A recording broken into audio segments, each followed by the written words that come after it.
जय हिंद साथियों, स्वागत है आप सभी का टीडीएम क्लासेस पे। मैं तिलक आप लोगों का स्वागत करता हूं आज के इस नए वीडियो राष्ट्रपति वाले चैप्टर के अंतर्गत। साथियों, हमारा जो संविधान की यात्रा चल रहा है, जिसके तहत हम लोगों ने संविधान से संबंधित जो महत्वपूर्ण टॉपिक होते हैं उन सभी टॉपिक को कवर करने का प्रयास कर रहे हैं। उसी के तहत हमारा टॉपिक चल रहा है राष्ट्रपति वाला, जिसका पिछले वीडियो हमने राष्ट्रपति से संबंधित जो भी अनुच्छेद थे, जो कि 52 से लेकर 62 तक, उन सभी अनुच्छेदों को एक एक करके मैंने क्रम से लिखा दिया था। अगर पिछला वीडियो आप लोगों ने नहीं देखा है तो उसका लिंक मैं डिस्क्रिप्शन में डाल दिया हूँ, जिसे क्लिक करके आप उस वीडियो को देख लीजिए, ताकि जो ये हमारा ये वीडियो है वो आप लोगों को अच्छी तरह से समझ में आए। तो चलिए शुरुआत करते हैं आज के इस वीडियो को, राष्ट्रपति वाले चैप्टर को। तो पिछला वीडियो में मैंने बताया था कि 52 से लेकर 62 तक राष्ट्रपति के बारे में उल्लेख हमको भारतीय संविधान में देखने को मिलता है। तो अगला जो हमारा अनुच्छेद है, पहला अनुच्छेद 52, कल हमने देखा था 52 जो अनुच्छेद है वो राष्ट्रपति के पद से संबंधित बातों का उल्लेख करता है। तो राष्ट्रपति के पद से संबंधित प्रावधान भारतीय संविधान के किस अनुच्छेद में देखने को मिलता है? अगर आपसे ऐसा प्रश्न पूछता है तो आपका आंसर होना चाहिए अनुच्छेद नंबर 52 राष्ट्रपति के पद से संबंधित बातों का उल्लेख करता है। तो पद की अगर मैं बात करूं तो अनुच्छेद नंबर 52। वहीं अगर आप लोगों से प्रश्न पूछे कि राष्ट्रपति के पद को भारतीय संविधान में कहाँ के संविधान से लिया गया है, मतलब जिस भी देश के संविधान से अपने देश के संविधान में जो अच्छी अच्छी चीजें होती है या फिर कुछ महत्वपूर्ण चीजें होती है उनको लिया जाता है, तो जिस देश से लिया जाता है उसको क्या कहा जाता है? स्रोत कहा जाता है। तो अगर मैं स्रोत की बात करूं, स्रोत आप लोगों से पूछे तो अमेरिका के संविधान से लिया गया है। कहाँ के संविधान से? अर्थात अमेरिका के संविधान से राष्ट्रपति के पद को भारतीय संविधान में लिया गया है। वहीं आप लोगों से प्रश्न पूछता है कि जो कार्यपालिका का प्रमुख कौन होता है, इस टाइप से अगर कुछ प्रश्न पूछे तो कार्यपालिका का जो प्रमुख होते हैं वो होते हैं, कौन होते हैं? राष्ट्रपति होते हैं। लेकिन यहीं पर प्रश्न अगर घुमा के पूछे आप लोगों से कि कार्यपालिका का वास्तविक प्रमुख कौन होता है, तो आंसर चेंज हो जाता है, उसका आंसर होता है प्रधानमंत्री। क्योंकि कार्यपालिका का वास्तविक रूप से जो उनकी शक्तियां हैं उसका प्रयोग कौन करते हैं? प्रधानमंत्री के माध्यम से राष्ट्रपति करते हैं। इसीलिए प्रधानमंत्री को कार्यपालिका का वास्तविक प्रमुख कहा जाता है और राष्ट्रपति को कार्यपालिका का संवैधानिक प्रमुख कहा जाता है। ये कौन होते हैं? संवैधानिक प्रमुख होते हैं। ये क्या होते हैं? संवैधानिक प्रमुख होते हैं। और अगर वास्तविक प्रमुख पूछे कार्यपालिका का, तो वास्तविक प्रमुख कौन होते हैं? वास्तविक प्रमुख जो होते हैं प्राइम मिनिस्टर होते हैं। तो यहाँ पर आप लोग का कॉन्सेप्ट क्लियर हो गया होगा कि कार्यपालिका का वास्तविक प्रमुख अगर आप लोगों से प्रश्न पूछे तो प्रधानमंत्री होते हैं, और कार्यपालिका का संवैधानिक प्रमुख की अगर बात करें तो उसका आंसर हो जाता है राष्ट्रपति। ये केंद्रीय स्तर की बात कर रहा हूँ। अगर राज्य स्तर से संबंधित प्रश्न आप लोगों से प्रश्न पूछे तो राज्य की कार्यपालिका का वास्तविक प्रमुख कौन होता है? मुख्यमंत्री होते हैं। और राज्य की कार्यपालिका का संवैधानिक प्रमुख होते हैं राज्यपाल होते हैं, क्योंकि राष्ट्रपति की तुलना राज्यपाल से की जाती है और प्रधानमंत्री की तुलना मुख्यमंत्री से की जाती है। यहाँ तक क्लियर हो गया होगा। तो अगला हमारा जो अनुच्छेद है 53, जो राष्ट्रपति की शक्तियों से संबंधित बातों का उल्लेख करता है, उसे हम देखते हैं। तो अनुच्छेद नंबर 53, अनुच्छेद जो हमारा 53 है, अनुच्छेद 53 की अगर मैं बात करूं तो ये राष्ट्रपति की शक्तियों से संबंधित बातों का उल्लेख करता है। किसकी उल्लेख करता है? शक्तियों का। राष्ट्रपति की शक्तियों की बात करूं तो इनकी शक्तियां अपार होती है, क्योंकि ये क्या होते हैं? संवैधानिक प्रमुख होते हैं। और इनकी शक्तियों को इसमें स्पष्ट रूप से लिखा गया है कि कार्यपालिका की संपूर्ण शक्तियां राष्ट्रपति में निहित होती है। जिस प्रकार मंत्रिपरिषद किसके प्रति उत्तरदायी होता है? लोकसभा के प्रति उत्तरदायी होता है, उसी प्रकार कार्यपालिका की संपूर्ण शक्तियां राष्ट्रपति में क्या होती है? निहित होती है। अब इनमें शक्तियों की बात करूं तो शक्तियों को दो भागों में बांटा गया है। अध्ययन की सुविधा की दृष्टि से दो भागों में बांटा गया है, एक सामान्य शक्तियां और दूसरा होता है वास्तविक शक्तियां। एक होता है सामान्य शक्तियां, जिसको सामान्य शक्तियां, और दूसरा होता है आपातकालीन शक्तियां।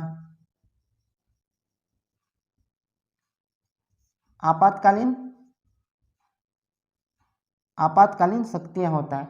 अब देखो, सामान्य शक्तियों के अंतर्गत 4 प्रकार की शक्तियां होती है, जिसमें से पहला शक्ति होता है जिसे कार्यपालिक शक्तियां कहा जाता है, दूसरा शक्ति जिसे व्यवस्थापिका या फिर विधायक शक्ति के नाम से जाना जाता है, तीसरा शक्ति जिसे न्यायिक शक्ति के नाम से, और चौथा जो शक्ति होता है सामान्य शक्तियों के अंतर्गत राष्ट्रपति का, उसे वित्तीय शक्ति के नाम से जाना जाता है।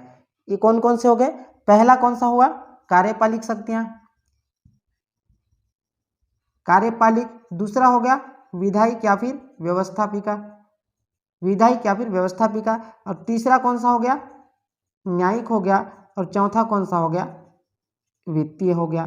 और अगर मैं इधर आपातकालीन शक्तियों की बात करूं तो आपातकालीन शक्तियों के अंतर्गत आप सभी जानते हैं कि भाग 18 में आपातकाल से संबंधित प्रावधान हमको भारतीय संविधान के भाग 18 में देखने को मिलता है। और इनके 3 महत्वपूर्ण अनुच्छेद होते हैं। अनुच्छेद 352, अनुच्छेद, पहला अनुच्छेद लिखो, अनुच्छेद 352, जिसमें नेशनल इमरजेंसी, राष्ट्रीय आपातकाल, राष्ट्रीय आपातकाल का संबंध किससे है, अनुच्छेद नंबर 352 से है। अगर 356 की बात करूं तो संवैधानिक आपातकाल, जब संवैधानिक तंत्र की विफलता हो जाती है तो क्या लगाया जाता है, संवैधानिक आपातकाल लगाया जाता है, जिसे राष्ट्रपति शासन के नाम से भी जानते हैं, जिसे किस नाम से जानते हैं, राष्ट्रपति शासन के नाम से भी जाना जाता है। और अनुच्छेद नंबर 360, जिसे हम लोग वित्तीय आपातकाल कहते हैं। अब इसका कारण क्या है, कब लगाया जाता है, बोले अगर आप लोगों से प्रश्न पूछे, जब देश में वित्तीय संकट उत्पन्न हो जाती है तो उस समय वित्तीय आपातकाल लगाया जाता है। अब तक हमारे भारत देश में एक भी बार वित्तीय आपातकाल नहीं लगा है। यहाँ तक क्लियर हो गया। तो हमने देखा कि सामान्य शक्तियों के अंतर्गत कार्यपालिक, विधायिक, न्यायिक और वित्तीय, और आपातकालीन शक्तियों के अंतर्गत राष्ट्रीय आपातकाल, संवैधानिक आपातकाल और वित्तीय आपातकाल। तो आज हम देखेंगे कि जो कार्यपालिक शक्तियां कौन कौन सी होती हैं और इन कार्यपालिक शक्तियों के अंतर्गत राष्ट्रपति कौन कौन से कार्य करते हैं, उन सभी बातों को विस्तृत रूप से हम आज की इस वीडियो में देखेंगे और समझने का प्रयास करेंगे। तो चलिए शुरू करते हैं कि राष्ट्रपति की कार्यपालिक शक्तियों के अंतर्गत राष्ट्रपति कौन कौन से कार्य करते हैं। तो राष्ट्रपति की कार्यपालिक शक्तियों की अगर मैं बात करूं, इसमें स्पष्ट रूप से लिखा गया है कि संपूर्ण शक्ति, कार्यपालिका की संपूर्ण शक्तियां, कार्यपालिका की संपूर्ण शक्तियां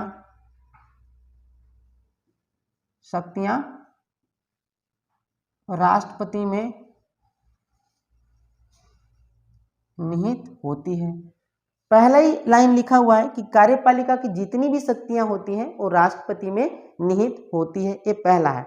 दूसरा, इसमें लिखा हुआ है कि राष्ट्रपति जो है केंद्रीय स्तर पर क्या करते हैं, प्रधानमंत्री की नियुक्ति करते हैं। वो भी कौन से, लोकसभा में बहुमत दल के जो नेता होते हैं उसको प्रधानमंत्री के रूप में नियुक्त करते हैं। क्या करते हैं, अनुच्छेद नंबर 75, अनुच्छेद नंबर 75(1) के तहत किसकी नियुक्ति करते हैं, केंद्र में प्रधानमंत्री की नियुक्ति करते हैं। वो भी कौन, लोकसभा में बहुमत दल के नेता, बहुमत दल के नेता को क्या करते हैं, पीएम के रूप में नियुक्त करते हैं। अगर तो ये पूछे कि लोकसभा में बहुमत दल के नेता को राष्ट्रपति कौन से अनुच्छेद के तहत प्रधानमंत्री के रूप में नियुक्त करते हैं, तो आपका आंसर होना चाहिए 75(1) के तहत नियुक्त करते हैं। और यहीं पर तथा बहुमत दल के नेता को तो प्रधानमंत्री नियुक्त करते हैं, तथा प्रधानमंत्री की सलाह पर किसकी नियुक्ति करते हैं, अन्य मंत्रियों की नियुक्ति भी करते हैं। और क्या करते हैं, अन्य मंत्रियों की पीएम की सलाह पर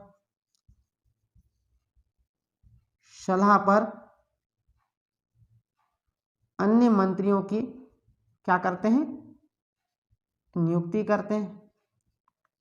कौन, राष्ट्रपति करते हैं। क्या करते हैं, पहले तो लोकसभा में बहुमत दल के नेता को क्या करते हैं, प्रधानमंत्री के रूप में नियुक्त करते हैं, और उसके बाद प्रधानमंत्री की सलाह पर अन्य मंत्रियों की नियुक्त करते हैं। लेकिन यहाँ पर ध्यान देने वाली एक बात है कि कितने मंत्रियों को नियुक्त करेगा, अर्थात केंद्र में प्रधानमंत्री केंद्र में जो है राष्ट्रपति कितने मंत्रियों की नियुक्ति करेगा। अगर ये प्रश्न पूछे तो मैं साथियों आप लोगों को बता देना चाहता हूं कि जो मूल संविधान था हमारा, उस मूल संविधान में राष्ट्रपति कितने लोगों को केंद्र में मंत्रियों के रूप में नियुक्त करेगा, इसका उल्लेख मूल संविधान में हमको देखने को नहीं मिलता है। तो इसके लिए कहीं न कहीं पर हमारे संविधान में, अगर संविधान में कहीं पर भी क्या करना है, जोड़ना है, घटाना है, या फिर कहीं पर क्या करना है, फेरबदल करना है, तो उसके लिए हमको किसकी आवश्यकता पड़ती है, संविधान में संशोधन की आवश्यकता पड़ती है। तो कहीं न कहीं पर संविधान में संशोधन हुआ होगा, तभी जाके आज वर्तमान में केंद्र में 15% जो लोकसभा की अधिकतम, जो लोकसभा की कुल सदस्य संख्या का कितने प्रतिशत, 15% लोगों को या फिर सदस्यों को राष्ट्रपति मंत्रियों के रूप में नियुक्त करता है। तो ये पूछे तो एक संविधान संशोधन आता है जिसको बोलते हैं 91वां संविधान संशोधन 2000 2003। कौन से नंबर का है? 91वां नंबर का जो संविधान संशोधन है वो कब आता है? 2003 में आता है। और आप पूछेंगे कि इस संविधान संशोधन के तहत जो भारतीय संविधान में क्या परिवर्तन हुआ, तो मैं बता देना चाहता हूं कि जो 91वां संविधान संशोधन 2003 आता है, इसके तहत मंत्रिपरिषद की संरचना को क्या किया गया? निश्चित रूप दिया गया। क्या किया गया? मंत्रिपरिषद की संरचना, मंत्रिपरिषद संरचना को क्या किया गया?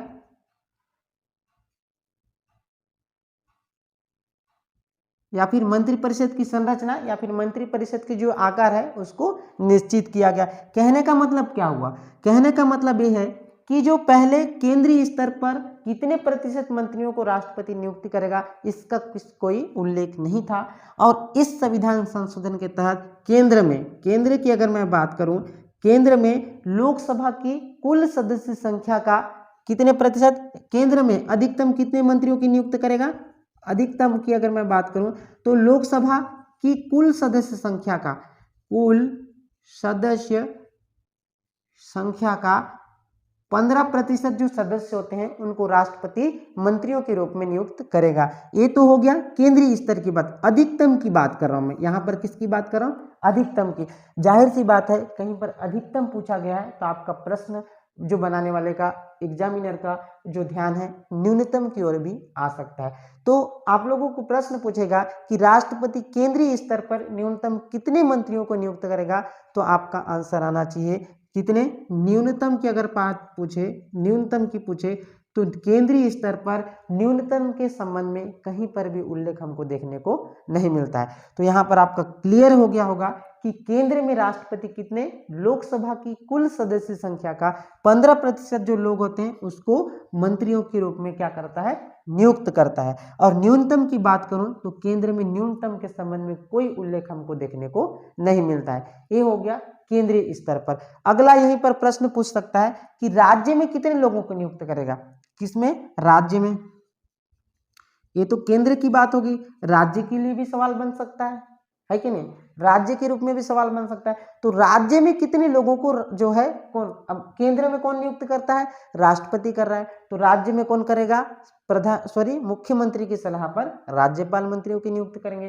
तो राज्य की अगर मैं बात करूं तो राज्य में लोकसभा, देखो केंद्र में लोकसभा है तो राज्य में लोकसभा की तुलना विधानसभा से की जाती है। तो जो राज्य होता है उसमें अधिकतम मंत्रियों की नियुक्ति कितनी करेगा? अधिकतम कितने मंत्रियों की नियुक्ति करेगा? जो विधानसभा की कुल सदस्य संख्या, विधानसभा की कुल सदस्य संख्या का 15% जो लोग होते हैं उसको जो है राष्ट्रपति राज्यपाल जो है मंत्रियों के रूप में नियुक्त करेगा। और न्यूनतम की बात करूं, न्यूनतम की अगर मैं बात करूं तो कितने? 12 लोगों को विधानसभा में जो है, विधानसभा की कुल सदस्य संख्या का जो 12 लोग होते हैं, न्यूनतम मंत्रियों की संख्या कितनी होगी बोले अगर प्रश्न पूछे तो किसमें? राज्य में 12 होंगे। तो यहाँ आप उम्मीद करता हूँ कि ये जो कॉन्सेप्ट है आप लोगों को क्लियर हो गया होगा कि केंद्र में अधिकतम मंत्रियों की संख्या कितनी होगी? 15%, वो भी लोकसभा की कुल सदस्य संख्या का। और राज्य में मंत्रियों की अधिकतम संख्या कितनी होगी? विधानसभा की कुल सदस्य संख्या का 15%। केंद्र में न्यूनतम के संबंध में कोई उल्लेख देखने को नहीं मिलता है। और राज्य में न्यूनतम कितने मंत्री होंगे? 12 मंत्री होंगे। यहां तक क्लियर हो गया। अब देखो एक प्रश्न पूछा था कि राजस्थान जो 2016 का एग्जाम हुआ था, राजस्थान प्री में, RS प्री के एग्जाम में पूछा था कि राजस्थान, देखो राजस्थान की अगर मैं बात करूं तो वहां कितनी है विधानसभा सीटों की संख्या? 200 है। तो वहां पर अधिकतम मंत्रियों की संख्या कितनी हो सकती है? 200 का 15% कितना होगा? 30 मंत्रियों की। 30 मंत्रियों की संख्या मतलब नियुक्त कर सकते हैं कौन? राज्यपाल कर सकते हैं। वहां पर प्रश्न ये पूछा कि राजस्थान की विधानसभा में न्यूनतम मंत्रियों की संख्या कितनी होगी? न्यूनतम मंत्रियों की संख्या कितनी होगी? वहां पर ऑप्शन ए था कि 11+1, 12+1, 13+1 तथा 14+1, A, B, C और D। तो इसका आंसर क्या होगा? तो इसका आंसर होगा 11+1। क्यों? क्योंकि न्यूनतम की बात कर रहा है, और इस न्यूनतम में जो मैंने संख्या बताया 12, उस 12 में मुख्यमंत्री भी स्वयं इंक्लूड होते हैं। और ये जो 15% मैं बता रहा हूँ उसमें स्वयं कौन होते हैं? प्रधानमंत्री भी सम्मिलित होते हैं। तो आप लोगों को क्लियर होना चाहिए कि 12+1 नहीं होगा बल्कि 11+1 आंसर होगा, क्योंकि विधानसभा में न्यूनतम मंत्रियों की संख्या कितनी होती है? 12 होती है। तो ये क्लियर हो गया होगा। तो ये हो गया राज्य से संबंधित। अगला पेपर सेटर क्या कर सकता है? अब केंद्र का भी कॉन्सेप्ट आपका क्लियर हो गया, राज्य का भी आपका कॉन्सेप्ट क्लियर हो गया, तो पेपर सेटर क्या कर सकता है? ये दोनों न पूछ के संघ शासित प्रदेश के बारे में पूछ सकता है। तो संघ शासित प्रदेश में मंत्रियों की अधिकतम संख्या कितनी होगी? तो उसको भी देख लेते हैं। संघ शासित प्रदेश में मंत्रियों की अधिकतम संख्या कितनी होगी? तो हम अभी क्या पढ़ रहे हैं? राष्ट्रपति की कार्यपालिक शक्तियों के बारे में पढ़ रहे हैं। तो देखते हैं कि संघ शासित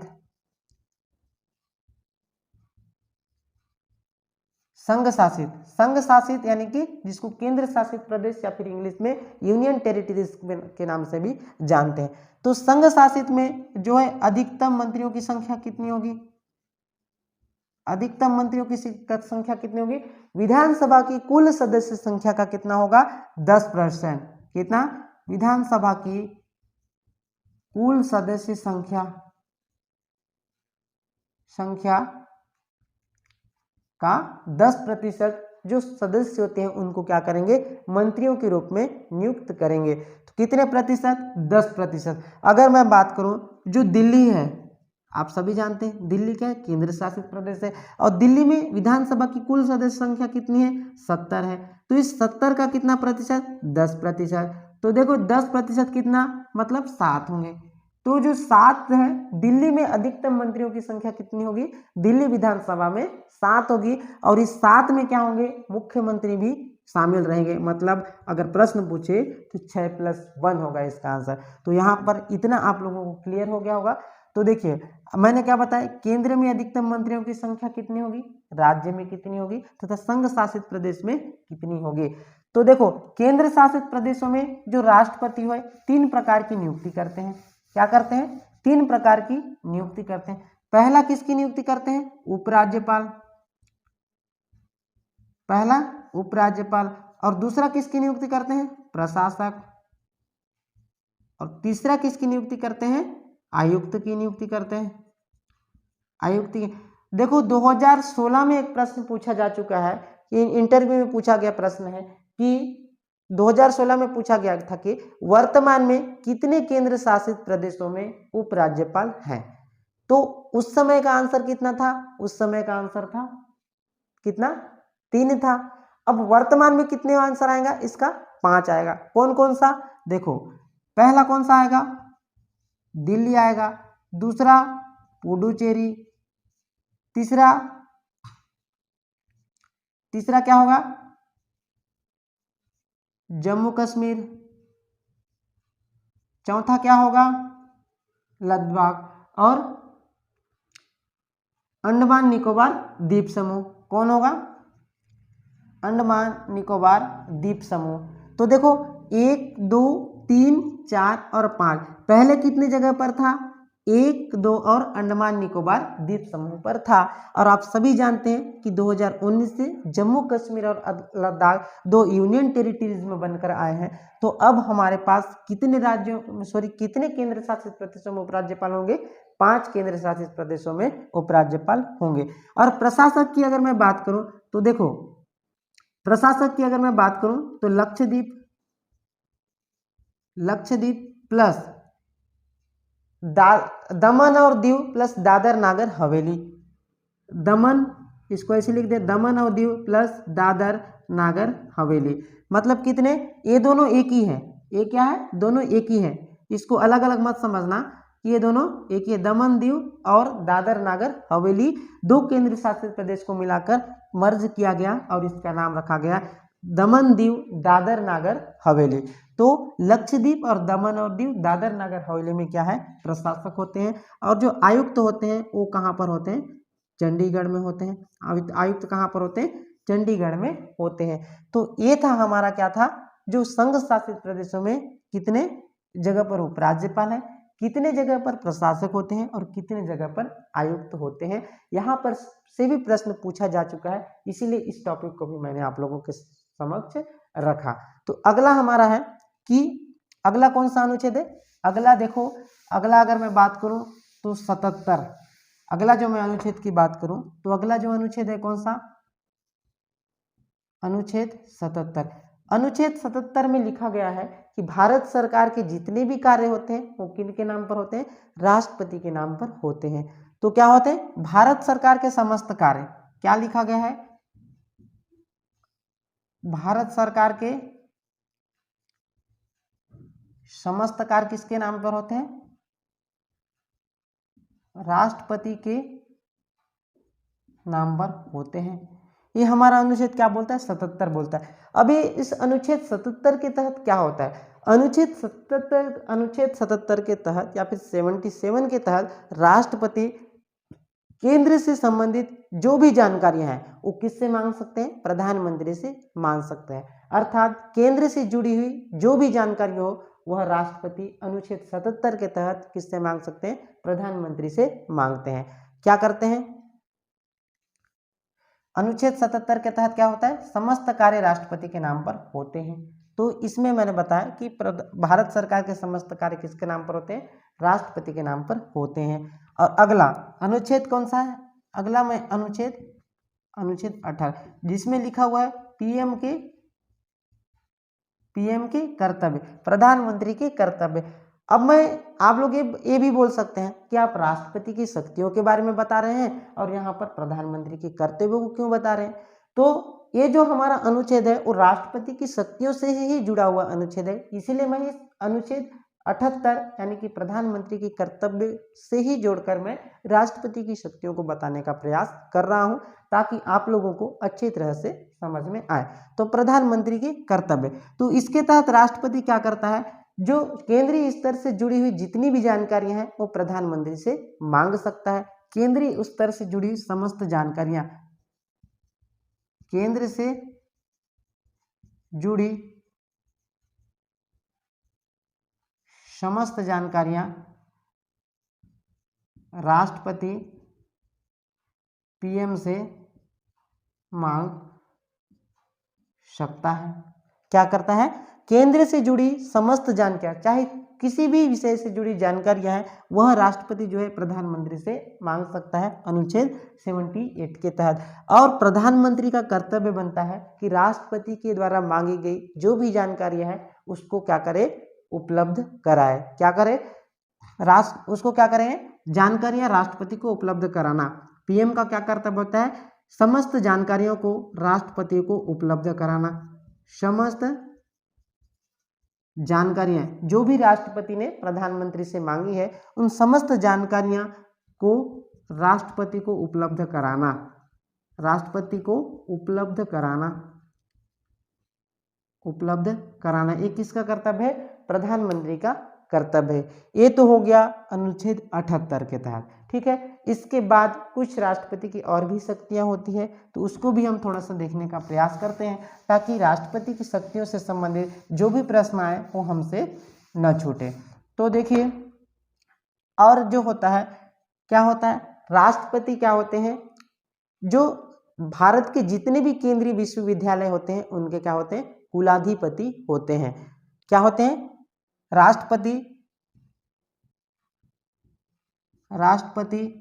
भारत के समस्त क्या होते हैं, केंद्रीय विश्वविद्यालय के क्या होते हैं, कुलाधिपति होते हैं। देखो यहां पर क्या लिखा हुआ है, राष्ट्रपति भारत के जितने भी सेंट्रल यूनिवर्सिटी होते हैं उनके क्या होते हैं, हेड होते हैं। और उसी के तहत क्या करते हैं, कुलपति की नियुक्ति करते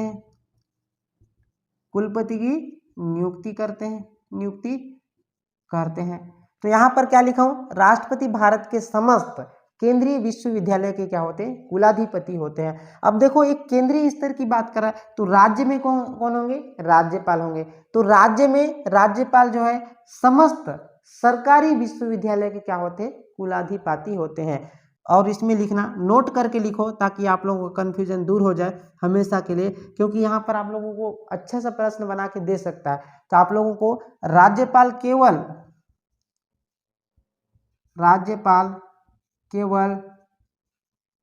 राज्य के सरकारी विश्वविद्यालय के क्या होते हैं, कुलाधिपति होते हैं। क्या होते हैं, कुलाधिपति होते हैं। और क्या करते हैं, कुलपति की नियुक्ति करते हैं। कुलपति की क्या करते हैं, नियुक्ति करते हैं राज्य में। यहाँ तक क्लियर हो गया।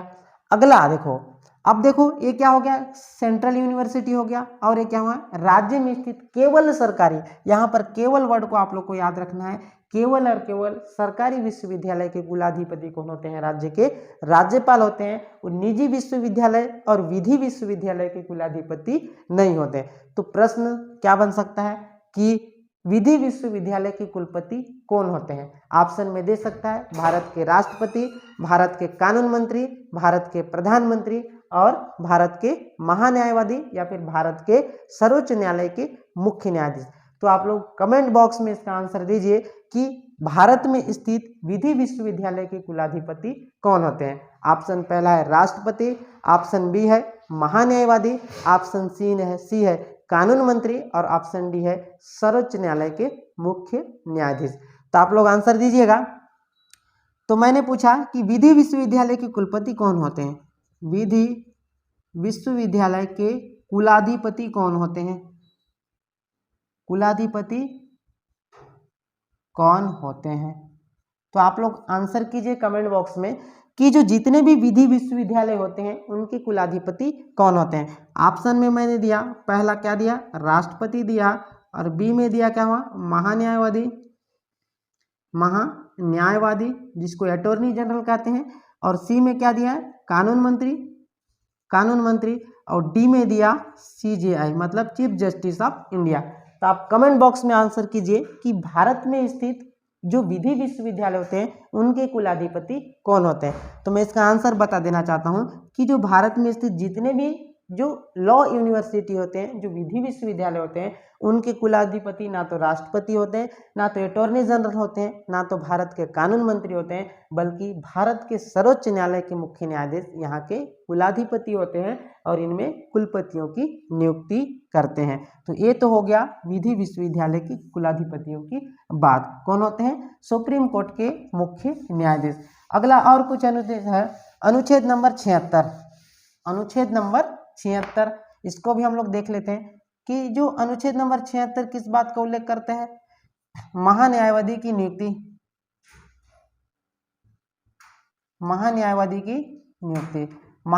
की नियुक्ति कौन करता है। अगर आप लोगों से प्रश्न पूछता है तो महान्यायवादी की नियुक्ति जो है भारत के राष्ट्रपति करते हैं। ये तो हो गया महान्यायवादी की नियुक्ति। उसके बाद 148 है और 151 से लेकर जो हमारा अनुच्छेद है भाग 5 का, इसके तहत जो कंट्रोलर एंड ऑडिटर जनरल, जिसे आप लोग हिंदी में नियंत्रक और महालेखा परीक्षक कहते हैं, उसकी नियुक्ति भी कौन करते हैं। इसके अंतर्गत क्या होता है, CAG की नियुक्ति, जो भारत के नियंत्रक और महालेखा परीक्षक होते हैं उसकी नियुक्ति भी कौन करते हैं, राष्ट्रपति करते हैं। और अगला केंद्रीय स्तर पर जितने भी महत्वपूर्ण आयोग होते हैं, जैसे केंद्रीय निर्वाचन आयोग हो गया, चाहे नीति आयोग हो गया, चाहे कोई सा भी केंद्रीय स्तर की आयोग हो, उनकी आयोगों का गठन तथा उन आयोगों में अध्यक्ष तथा सदस्यों की नियुक्ति भी कौन करते हैं, राष्ट्रपति करते हैं। और एक अनुच्छेद छूट गया है कि अनुच्छेद 155, अनुच्छेद 155 के तहत राज्य में राज्यपाल की नियुक्ति कौन करते हैं, राष्ट्रपति करते हैं। क्या करते हैं,